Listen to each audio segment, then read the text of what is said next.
Hello and welcome back to Justin Talks Villa, where this is my weekly review show. But there isn't a lot to say, to be honest, but I did contemplate not doing this one this week because I don't want to just put stuff out for the sake of it. But a couple of things have piqued my interest this week. So one of them is light-hearted, to be honest, which I'll finish on a light note. But the other one is to talk about mainly one of our new signings, but I do want to talk about two of our new signings. And the first one is Jadon Sancho, who has turned out to be quite a divisive character since signing for Aston Villa. And all I have read in the mainstream media and a lot of podcasters and footballing shows is utter negativity. And if you know me and you're watching this, I'm not a massive fan of negativity. There's enough negativity in the world, especially this week. Let's not get into that. But it's a very, very dark place at the moment, the world is. And football should be our shining light. It should be our escapism. But it's not, because every single thing that happens in football, there's always got to be a downside. So these are two clips I've picked out, and I could have picked many out, but they just frustrated me. So we'll play them, and then we'll have a quick talk about them.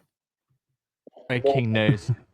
Villa have reached a loan agreement with Jadon Sancho. Oh my god. Oh, I love this transfer window. Villa might be going down. That is hilarious. Now, I can't think what this kid's name is. He's an Albion fan, and he pops up on my TikTok quite a bit. And these guys here, occasionally they're quite funny, to be fair, and they basically talk about football a lot.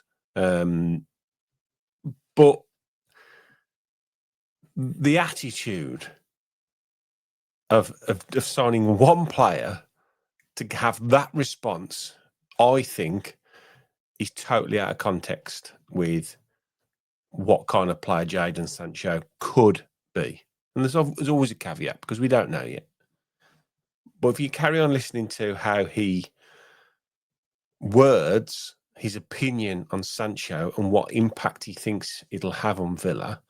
Oh, I told you something would break. Do you know what's funny about that? Yet another player on their books on about 200 odd grand a week. And then they're going to moan about PSR. We can't sign anyone, yeah? It's such a boring trope that is dragged out every single time we sign a player. I'm not going to go into the whys and wherefores of our financial problems and why we are struggling and did struggle in the summer to sign players with a lot of restrictions and regulations we had to jump through. But just to throw that out all the time is tired now for me, very tired. And I think it's time that it was called out because Villa have tried to bridge the gap between us and you know, the big six, let's say, the top clubs. And by having to pay big wages, that's how we're doing it. But all these types of people see is the negativity of it all. Because you keep buying players like that. He's on loan. Yeah, but they'll be paying his wages. Yeah. Or at least paying half a contribution. He's on about 300 grand a week. Paying a lot of it, aren't Why the are they signing Sancho? they? I have no idea. They're hoping for another Rashford effect. You know, when he came in, was like, all He right. was for him as well. Nah, Apparently Sancho is shit. And apparently Rashford was shit. Now, Marcus Rashford was anything but shit for Villa. I thought he was excellent when he came in. And there was very similar to the Sancho signing. There was huge question marks over him when he came in at Villa. And he put them to bed within 2 games, in my opinion. 2 games. He was energetic. He was flamboyant. He took people on. He created goals. He scored goals. And he quickly showed that one of the reasons why he was perceived to be the player that he was when he came to Villa was because of Manchester United and the absolute turmoil that club continues to work under. And I'll come on to my reasonings about Sancho in a minute. but that's just rubbish. Utter rubbish. Don't be harsh now, Tommy. Tommy. So that was the first one. The second one is a show that For- I've for- been on, The Overlap, and this guy is the Manchester United representative on The Overlap, and he was asked of his opinion on Jadon Sancho coming to Villa. You won't be surprised to hear negativity. Me, Jadon Sancho is just the biggest waste of space I've ever seen in a Manchester United shirt, especially when you consider his ability that he has.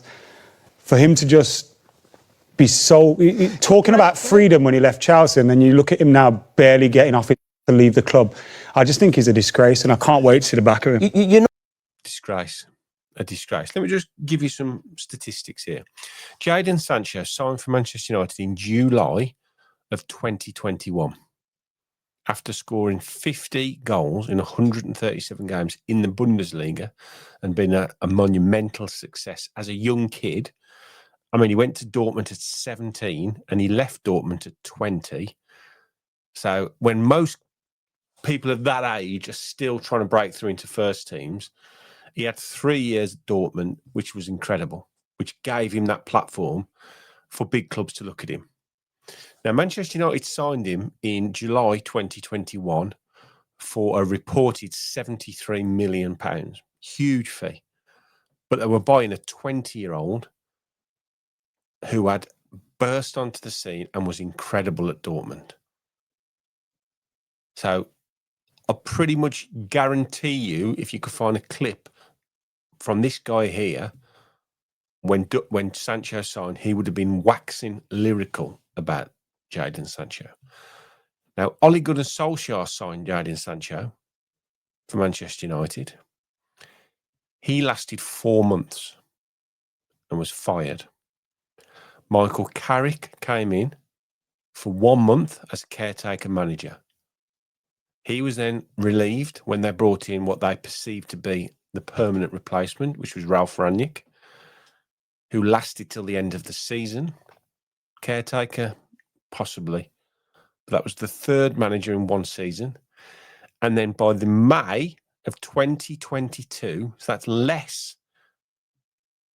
that's 10 months after signing for Manchester United, Erik ten Hag was given the job. So that's Solskjaer, Carrick, Rangnick, ten Hag. 4 managers in 10 months after signing as a 20-year-old with a huge price tag on your head into a club that we all know now, especially back then, was an absolute abomination. Terribly run, terrible manager after terrible manager. And as a 20-year-old, he's supposed to rise above that, and under 4 different managers, just plays best football. Coming from a club like Dortmund, who are a family atmosphere club, that is my opinion. Okay, I'm not disputing, and I'm not saying that he's got to turn up at the Villa. I know he's got to turn up at the Villa. We all know he's got to turn up at the Villa. This is one of his last chances now to get his career back on track. What I'm trying to show here is how the media and certain aspects vilify players, and in my opinion, wrongly. Because you do not get to play in the Bundesliga at 17 years of age if you aren't immensely talented as a footballer. I get down and watch the 21s. I've seen some fantastic players come through that will get nowhere near Premier League football. Nowhere near. Yet he has made it to the top at 17. Now, you do not do that unless you are a incredibly talented footballer, especially in the areas he plays in, wing and attacking. Okay, we'll carry on playing this clip because it's funny with Sancho because he got the reputation in Borussia Dortmund. I always go back to me and Gary were on Sky on a show and they asked us to pick an England squad or something. And we hadn't seen Sancho play too much. He was in Dortmund doing really well. Just remember that. He has admitted there, Jamie, In the that Champions League. he hasn't seen him play. He was asked to pick an England squad and he was at Dortmund at the time. Now, this is the Dortmund where he was outstanding. His first 3 seasons at Dortmund, he had 26 goals and assists, 33 goals and assists, and that was as an 18-year-old, and 19 goals and assists. That's in 3 seasons. 26, 33, 19 as a young kid, teenager. And Jamie's just said there he didn't know much about him. And we didn't put him in our squad. And I remember on social media, how can you not put... Everyone was just in on Sancho. And when you're saying the worst signing because of his ability, I'm not sure there's much ability there. As in, I think... Am I missing something here? Is this just saying stuff for the sake of saying it? Is this just... because he's had a rough few years, totally writing him off, saying he's got no ability? I don't know what he does. I'll carry on with it. He's okay. I don't understand what his thing is. So I've been critical of Marcus Rashford, but if I picture Marcus Rashford playing well, I can picture his pace, I can picture a shot, I can picture him taking a free kick and hitting the ball really hard. I don't know what Sancho's thing is. Every player, I think, has got something. You might not like certain things. I can't think in my head what Sancho does. I think it's his ability to dribble in tight spaces and... I mean, all of a sudden it comes to life. His ability to dribble in tight spaces. That's what he's good at. He's a winger. He cuts inside. He takes people on. He brings people into the game. He takes people out of the game by beating them. He drags people towards him. He creates space around him. He scores goals. He makes assists. I know I'm going back to the Dortmund days for his heyday. But as I said, 4 managers in 10 months when he first arrived at a shambles of a football club, Manchester United, and his career has never recovered from signing for Manchester United. But where have we seen that before? Anthony, terrible, 80-odd million. Ever since he's left, he's been brilliant. You watch Højlund, you watch him score goals this season because he's left that club.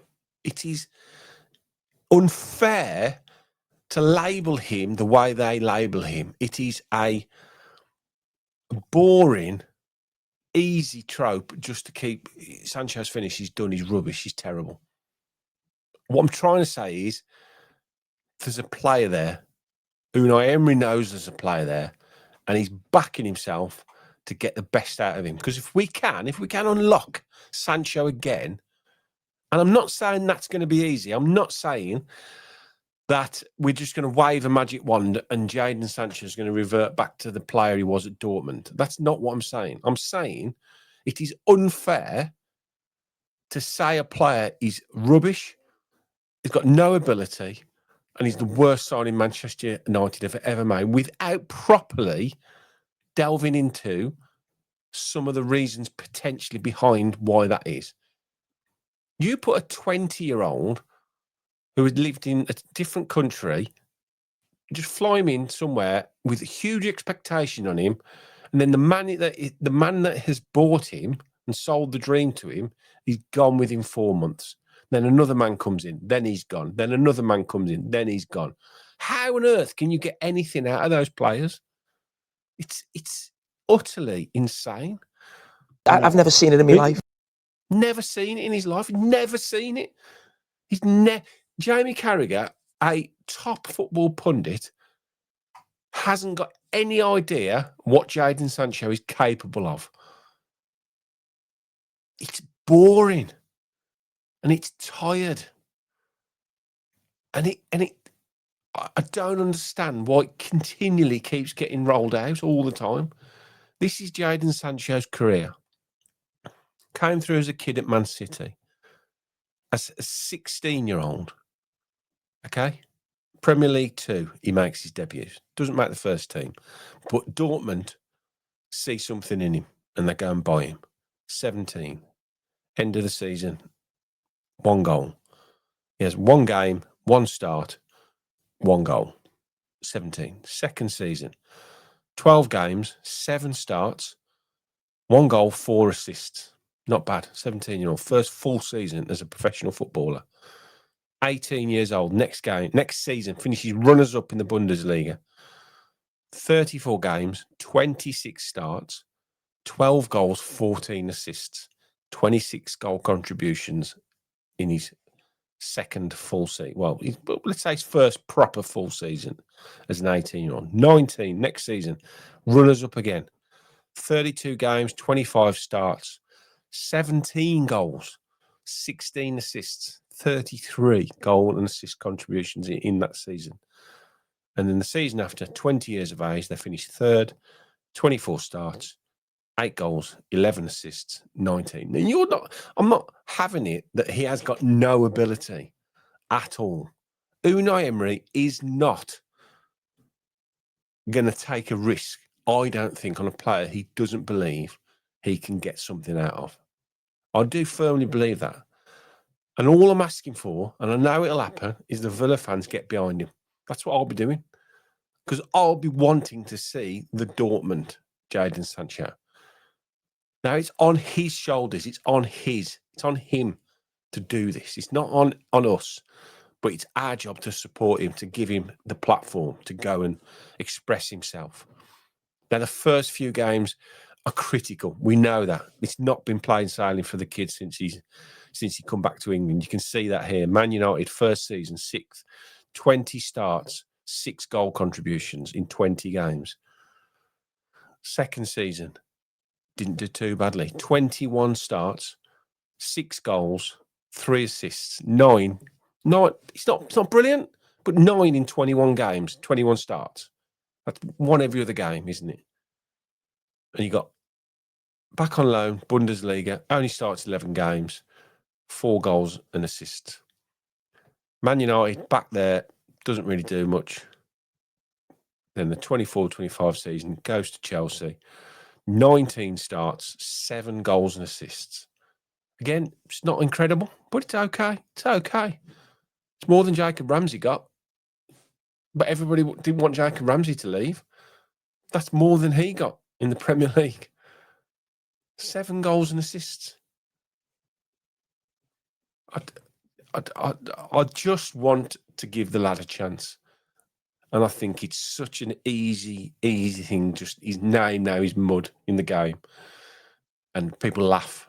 And I pray to God this kid rams it down everyone's throat. I really do. I've never wanted a player to achieve and to hit the ground running as much as I have this young kid.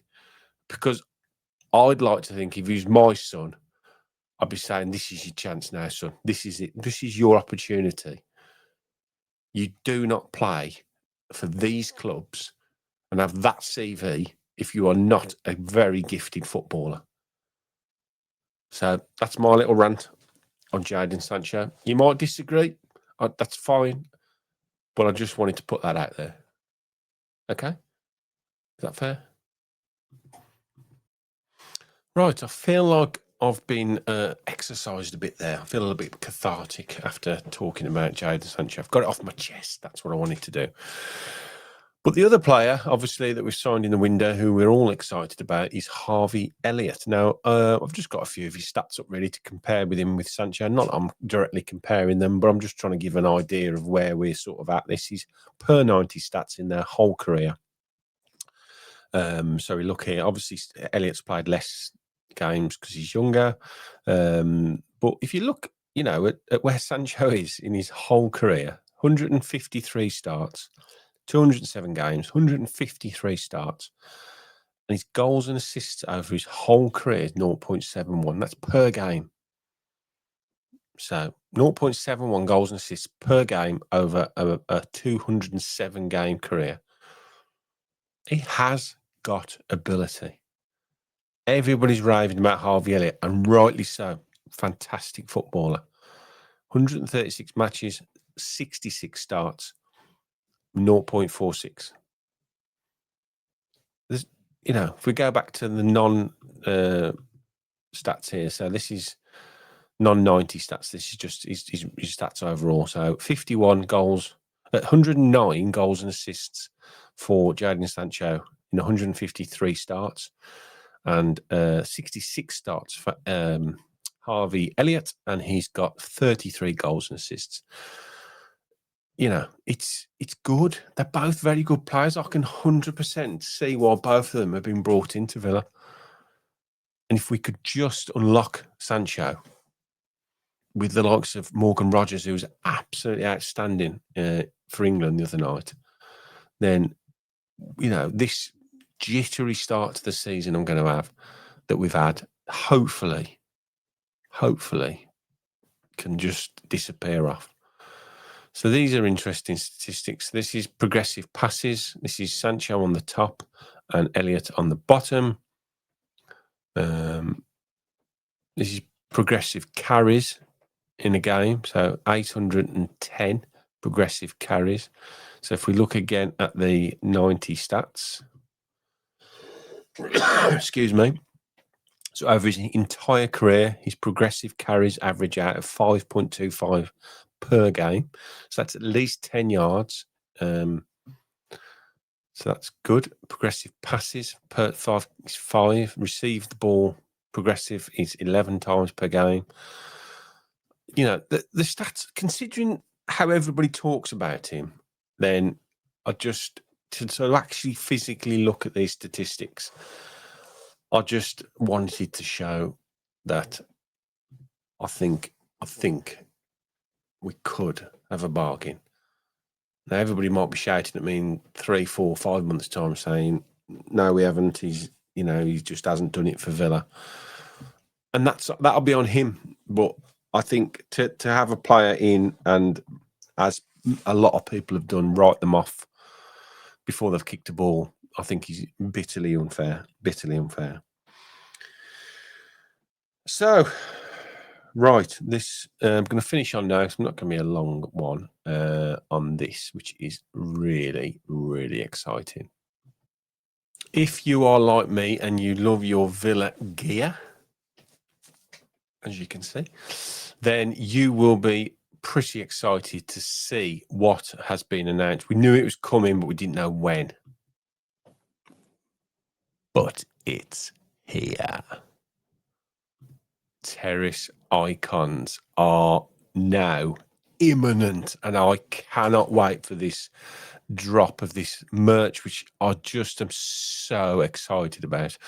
So the highly anticipated Aston Villa Terrace Icon range is coming soon, inspired by the 1980s terrace culture and the first scene in the launch video for our new all-third strip. The range is influenced by both fashion and football fandom, giving supporters the chance to represent Villa with everyday style. The full collection can be viewed below, and you could be one of the first to get your hands on a part of the range. A special one-off Terrace Icons event will be held at Villa Park next Thursday, September the 18th, between 6 and 9, to celebrate the new range. It's an evening you won't want to miss. Fans invited along to enjoy a night of live music, guests, interactive activities, and chances to win prizes, all while getting to shop the pop-up store ahead of the full launch. So you can basically complete the form below, enter the ballot, and you will be contacted by Monday the 15th of September, and you'll be offered a place. You just need a fan ID. So I have entered the ballot. I no idea whether I'm going to be, going to win. It'd be lovely to win. But yeah, this is the range. So honestly, this track top, I mean, I know I've got this one on now, but this is different level. And the fact they've gone with a round badge just tops it off for me. The minor criticism is maybe the badge could be slightly bigger. I'm not sure until we see it up personal, but the colour palette, lovely. The high neck on it. This one isn't that high, but I don't mind it. But this one looks, but that badge as well, that just look at that badge. It's stunning, isn't it? I mean, I'm a sucker for Adidas anyway. I think my whole wardrobe's now full of Adidas. This jumper here, really nice. Again, a bit of a close-up of the track top, which is lovely. Marlon and Boubacar there. This T-shirt, which obviously is inspired by the 82 European Cup win, is lovely. This here, now this is something I am all over, and this is me all over, the old-fashioned drill tops that gutted went out of the game. I've got 5 or 6 upstairs. I'm selling a few bits and bobs at the moment, but yeah, this, honestly, just look at that combination there. That neck, the collar, the trefoil, the Villa round badge, the colour. Oh, it's just stunning. Stunning. I mean, you can see the quality here of the tracksuit bottoms here as well. This jumper. I mean, I'm a child of the 80s, so you know, the 80s were a very special time for us old folks. So if you're around my age or a little bit older, you will have lovely memories of the 80s and early 90s. So for this range to be coming out, I hope the missus isn't watching this, because I'm going to be skinned, because I'm trying not to think about how much of this stuff I want to buy, but it's going to be hard not to buy all of it, to be honest. I think definitely the drill top. I think in order, I'm going to say the drill top is number 1, the tracksuit top number 2, the t-shirt, the Boubacar jumper, and then the tracksuit bottoms. But it's going to be so popular. Now, I don't know if it's limited to like a certain run, or whether, you know, they're going to just be keep selling it and selling it and selling it, and it's going to be available forever. I don't know, but oh God, roll on next week. If I don't get a chance to win to go to the opening, then I shall be down at the club shop, which everybody loves to tell me I'm always at the club shop, but I'm not always at the club shop. But there you go. Anyway, I wanted to finish on a little bit of a nice ending, because I've had a bit of a rant today, and I hope you appreciate what I've said. And if you haven't already, please subscribe to the channel. I'm off to Goodison this weekend. I will just give a quick point out to my Vinted account, which obviously everybody knows I've been losing some weight. I'm really pleased with where I'm at now. I've lost 2.5 stone. The downside is now that a lot of my gear that I've been buying for most of my life is too big. So I have listed it on Vinted. So if you go over to Vinted and you want to have a look at some of the stuff, I don't know how to find about where I am. My username is big, just in small letters. But yeah, there's some stuff over there that I'm selling. A lot of it's XL, double XL. But yeah, if you fancy having a look, go and have a look. If you're at Goodison, if you're at the Hill Dickinson Stadium on Saturday, then come and say hello. I'll be knocking around the town centre in the morning, and then in the evening, I'm taking the wife out for a meal in Liverpool. So that should be lovely. So I'll speak to you all soon. Thanks ever so much for your support and your ongoing lovely messages, which I receive and love reading. As I say, if you haven't already, please subscribe to the channel, drop this video a like, get involved in the comment section, and I will see you all very, very soon. Up the Villa.